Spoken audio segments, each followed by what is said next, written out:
Hey everybody, and welcome to another night of Women's World of Fishing Monday Night Takeover. A couple of things before I get started.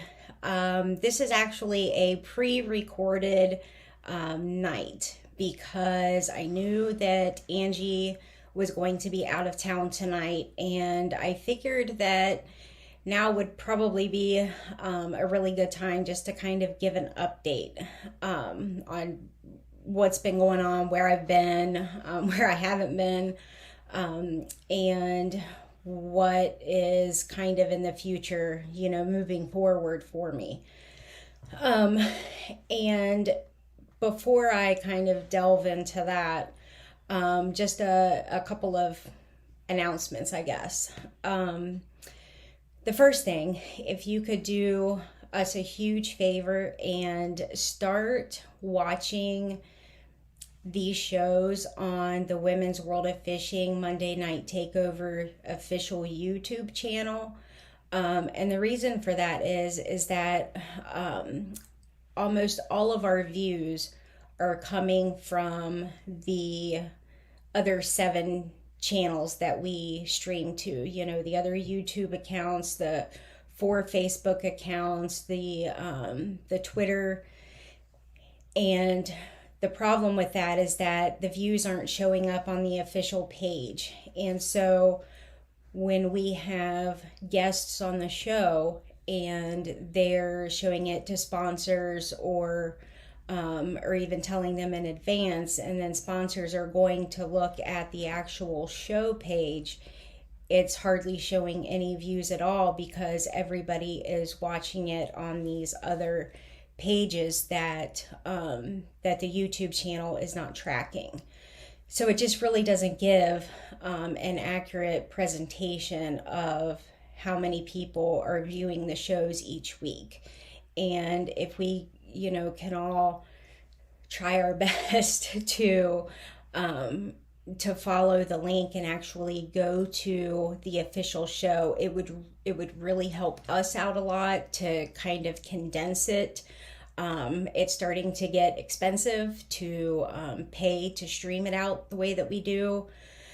And it helps the anglers that we have on the show because, it's an opportunity for them to present this to potential sponsors, current sponsors, and if they have no idea how many people are truly watching it, it doesn't really make a difference when they're having that conversation with sponsors or company owners or whatever it is that they're seeking. So that's what I wanted to ask, if everybody could do that. And I know it is so easy when you're just going through the feed on Facebook or you're going through the feed on Twitter, and all of a sudden our faces are just there, and it's like, oh, well, all I have to do is click that, click on one of their faces, and voila, they're there. Let's listen. I know it is so much easier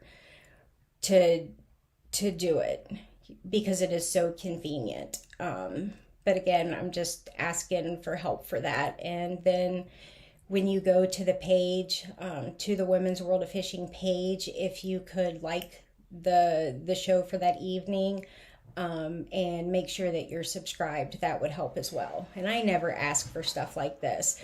Even with the giveaways, when people enter their email addresses, we don't spam anybody. We literally use it just for the giveaways.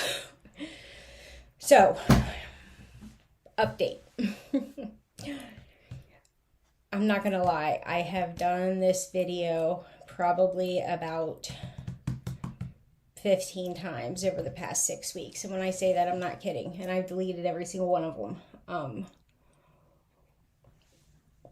My theory was, well,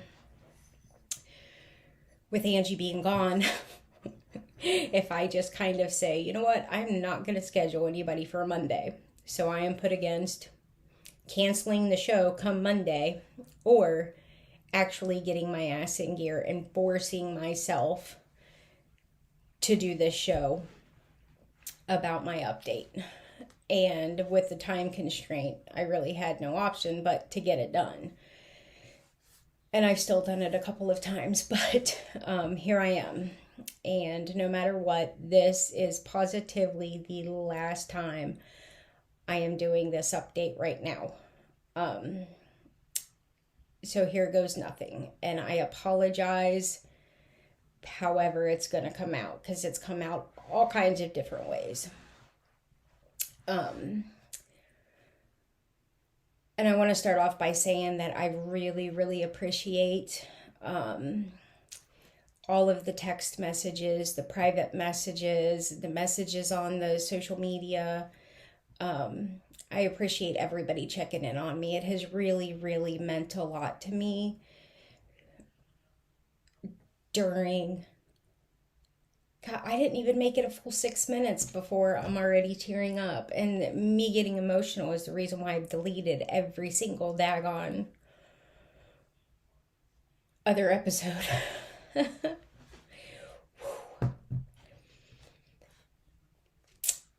But probably a bad idea to do this. But I appreciate all of those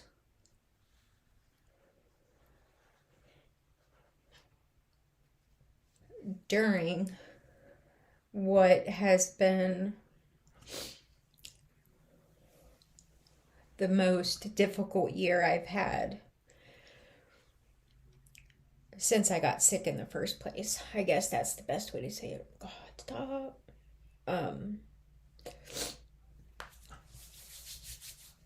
And again, it has really meant a lot to me, and I really appreciate people checking in and praying for me throughout the year. And so for the people who just want the absolute bottom line, you know, what exactly is it? I'm just going to come out with that so that they can just move on and don't have to listen to anything else, because I don't want anybody to feel obligated to watch this or anything like that.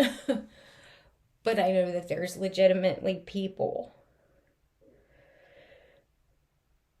who I haven't gotten back to that I feel horrible about, and I hate that they're actually listening to this, if they are.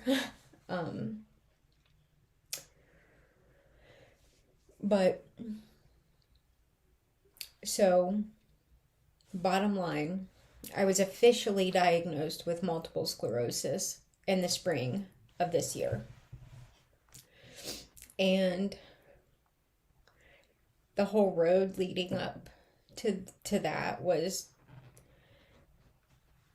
hard, confusing. I have a lot of emotions about it. But when it came to what actually happened, it wasn't really that big of a surprise to me. I think it was to everybody else, mostly my doctors. But not to me. And I hate that it took away my entire season for fishing.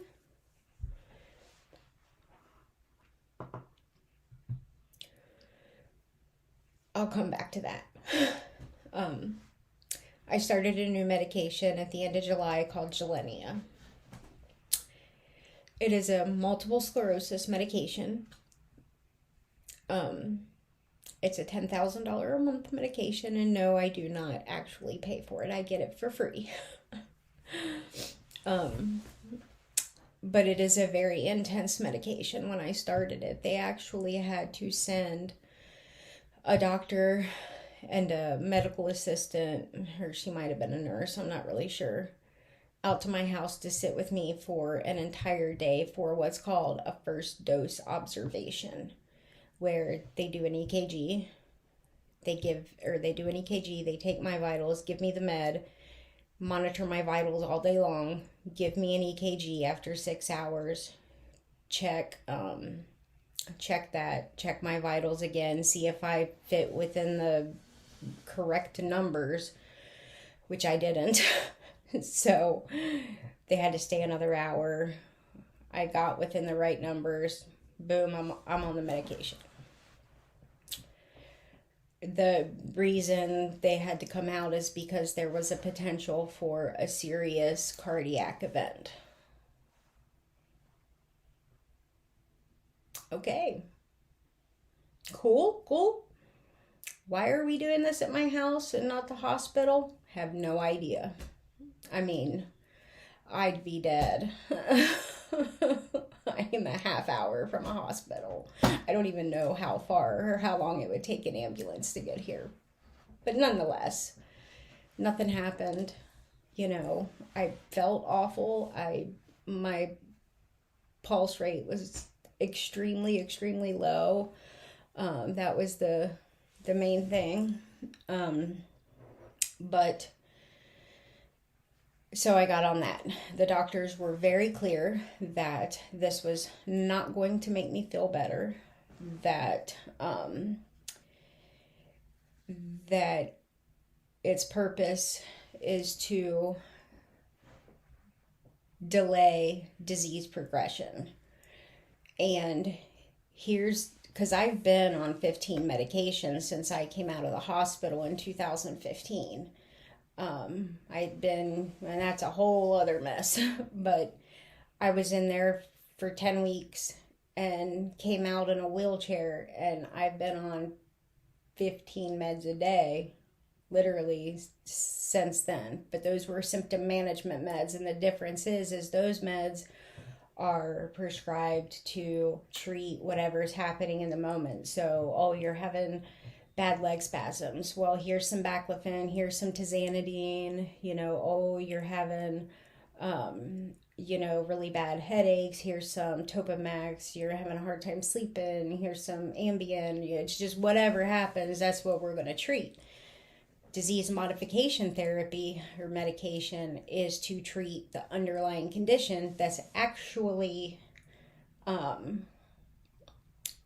treating what's causing all this other crap. And that's, in 6.5 years, that's the first time that I've been on any medication to treat any underlying disease other than when I was in the hospital and really in trouble. Like when my family was talking to family out of town and, like when things were really scary. And I've only been on symptom management since that time. So essentially the Geleni is to, if we're not like being politically correct, it's basically trying to keep me out of a wheelchair as long as possible. Because when somebody is, diagnosed with multiple sclerosis, it's like, well, okay, what stage am I in? How long do I have before I'm completely just gone and people have to wipe my butt and people have to feed me? How long before I get there? And you think that I'm kidding, but I'm not really kidding. That really is your initial reaction, no matter where you are when you get your diagnosis. And I mean, look at me. I'm no longer in a walker or in a wheelchair or on a walker. Nobody sees me on a day-to-day basis to really know what that's like. Everybody assumes that I'm a lot better than I really am because I make sure of that.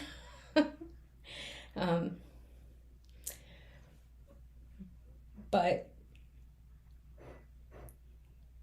even if you're doing or present the way that I do, that was still my first reaction.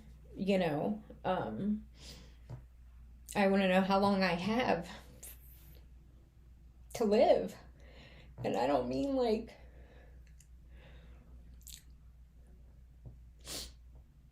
I don't mean with brain activity and a heartbeat. I mean the things that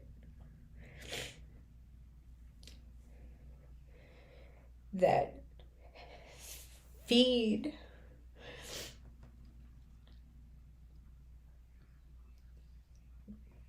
that really like feed you but not your stomach. You know, like they give you that drive, the motivation, the hunger for life, the things that you love. How long do I have for that? And of course everybody knows I'm talking about my passion for fishing. But I was having that conversation back in the spring when I was diagnosed, because I was having a whole lot of problems with my hands. And I was able to fish the 2 first events with the LBAA and 2 one-day tournaments locally with my dad that were just, you know, right by my house. And those are the only tournaments I've fished all year long, all year. We haven't been out on the boat.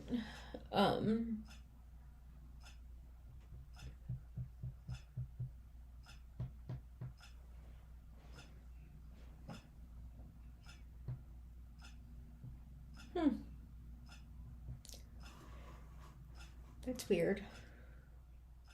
Okay, that was really strange. I can't wait to see the playback of it because it's Halloween. My light just kept flashing and then it was beeping. I don't know. But anyway, it was a nice little break while I tried to figure that out. So we haven't hardly been on the boat at all this year. I still have it. It's in the garage, and no, you can't buy it. I had somebody ask me that. But the boat has not even planed off this year. She fired right up when we did take her out. So she was raring to go, but she hasn't gone fast. It really breaks my heart. So what fishing I was able to do was kind of like waking up one day, you know, here and there when I've already been out for other things, and having stuff in my car and just being like, you know what, I can go to the pond for a couple of hours today or here or there, you know. And that worked out. And now it's not what I want. But when you have the passion and drive to fish and you can't do it the way that you want or the way that you used to, you got to pivot. And that was the only way I could pivot this year. I have learned a lot. I will say that. I really have. So, what led to something that impacted me so greatly with what seemed like that? In January of this year, I was in the shower, and like that, and I mean that quick, I became paralyzed from my neck down to my foot on the right side of my body. And it really was that quick. And, you know, I started this whole journey in a wheelchair, and I've never believed what the doctors have told me. I'm not going to get into that right now. But I've never believed the whole monophasic event and all that crap. I knew that I was on borrowed time before I had a new event. And so when I got in to get an MRI, I I found out that I had a new lesion on the C3, the cervical spine, which is like right in here. I think he said right behind my jawline. And the higher up on the spinal cord, the more dangerous it can be. And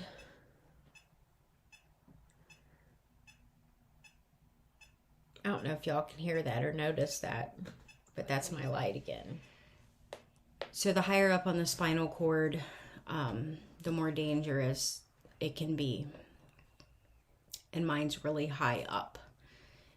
And if you just type in like cervical spine, C3, spinal lesion, or something of that nature, you'll quickly learn why I'm trying not to get down about losing a fishing season. I'm very lucky that it didn't take me down all the way, or in multiple ways. It's been tough, I'm not gonna lie. It started out where it was my hand, and when I fished the first 2 LBAA tournaments, I was still on a high dose steroid, and that was keeping the inflammation in my an entire central nervous system way down, which greatly helped. And it was still difficult for me, but I was able to manage it. I can't be on it long term, so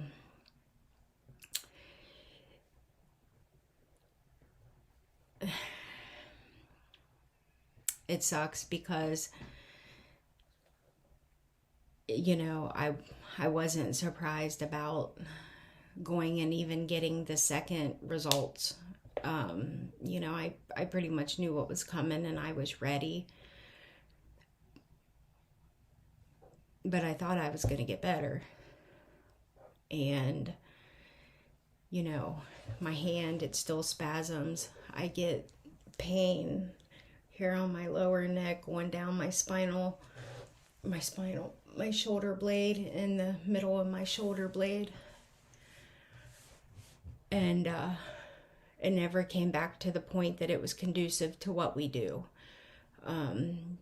We know how we practice, how we push ourselves, how exhausting it can be to pre-fish and fish. And, you know, when I got my boat in 2019, that was my year of seeing how I could do on the front of my boat with a full seat and with a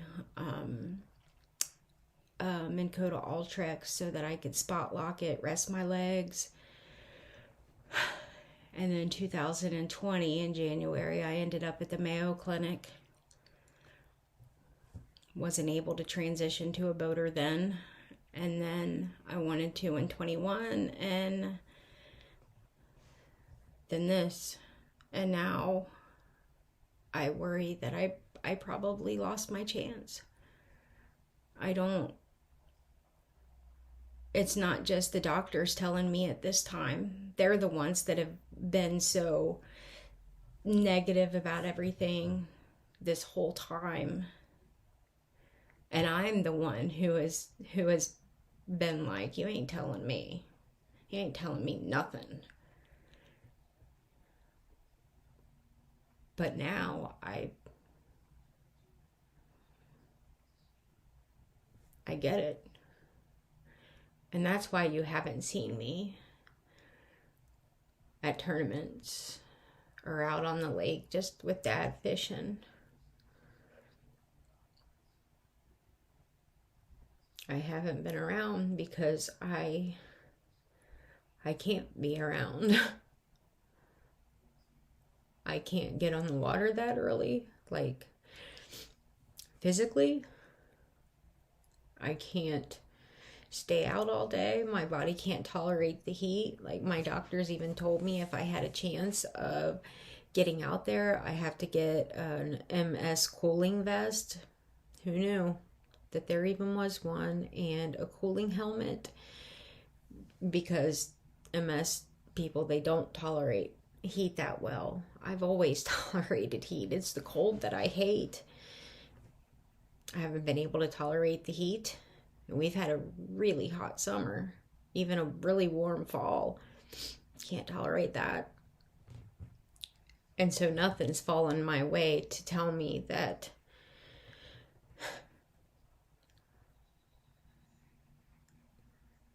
I'm going to be able to fish next year as a boater.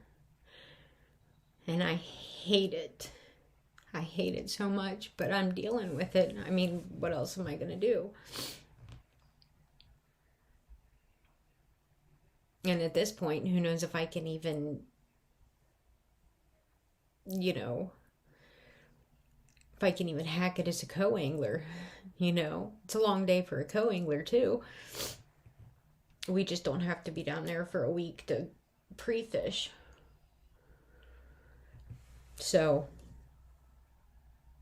I finished physical therapy. I've been in since June. I got my range of motion back. I got my a lot of my strength back, but the muscle fatigue, it comes on so fast, and that's in my arm, my shoulders, my legs. My blood pressure is, let's just say it runs really low. And my pulse rate drops really low.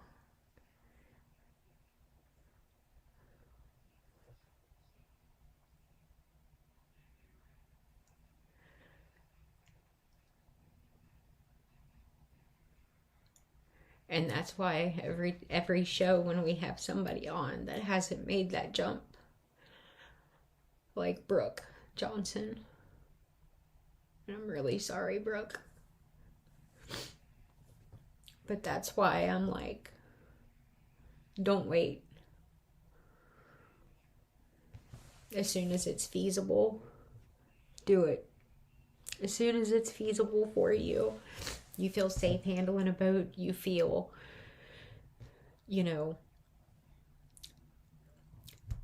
like just safe. You have the money. You have the boat. Do it. I feel like all those years are behind me now.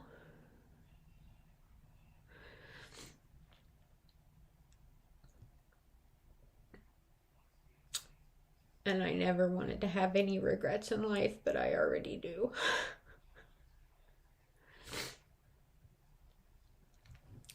What are you gonna do though? So, who knows what's gonna happen? My boat might be up for sale by the end of the year. Well, the winter of 22.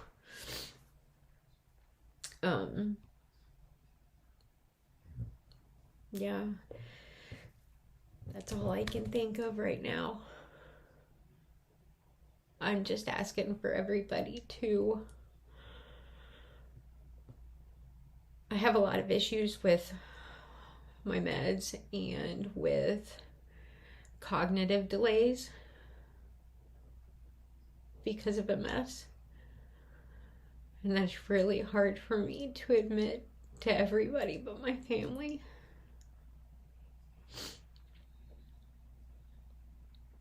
So please just try to understand that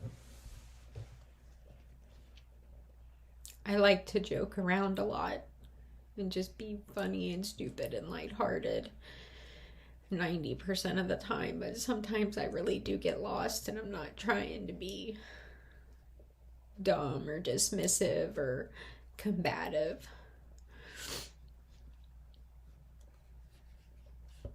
And on the show, the people that I've come across like that too, I've already apologized.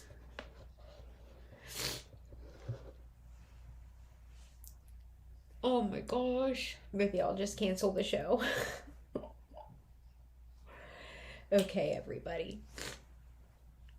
That's me. Who knows what is going to happen for next year? You know, I really didn't want to get upset during the show, but when you're asking for people to be just understanding and compassionate and people for forgiveness, you owe them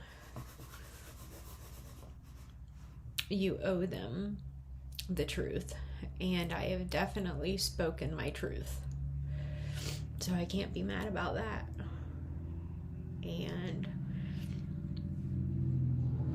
I will see you guys next week, and I'm so sorry for getting upset, but I really couldn't help it. You guys know how much I love this, how much I just love it. I haven't gone through this with, you know, sunshine and rainbows and smiles the whole way. But I've handled it. So thank you everybody for your support, your thoughts and prayers. I really appreciate it. I hope you guys are catching some big ones. Please, if you remember, try to, watch the shows on the official Women's World of Fishing page, and give it a thumbs up so it helps the channel.